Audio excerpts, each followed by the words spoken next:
21st century skills गव्हर्मेंटची जी आपल्या 21st सेंचुरीची policy आहे, educational policy, त्याच्यात 4 C'ला खूप इम्पॉर्टन्स दिला गेलेला आहे.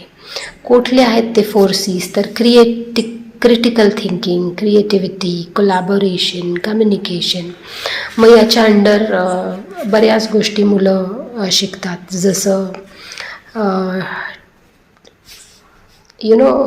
प्रेझेंटेशन आहे, peer feedback, debate, recommending, decision making, sketching, writing, evaluation, interpreting, differentiation, analyzing. I mean, it's a big list. Problem solving, evaluation, many things. Think and pair share, collaborative things, and many such things. मग हे सगळं हनीपॉटमध्ये activity based school असल्यामुळे आपल्याला chance मिळतो की ह्या सगळ्यावरती सहज काम करता येतं.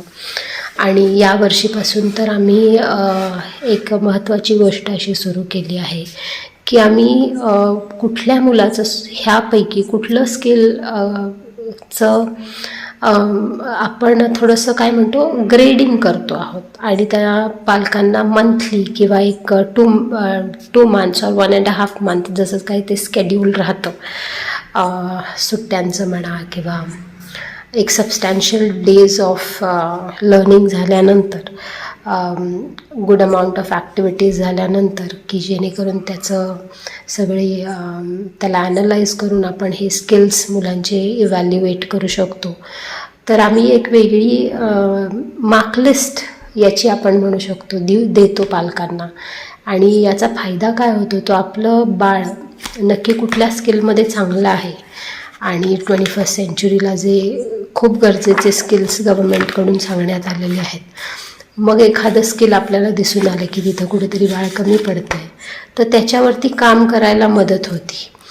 यासाठी आपण ते काइंड ऑफ मार्कलिस्ट, म्हणजे बाकी मार्कलिस्ट तर आहेतच, एक्झाम झाली आहे वगैरे, but these are the special inputs जे आपण या वर्षीपासून सुरू केले. आणि त्याची मुलाला 21st सेंचुरीसाठी रेडी करण्यासाठी आपल्याला खूप हेल्प होती. आणि it's a wonderful guide for parents also and for teachers also.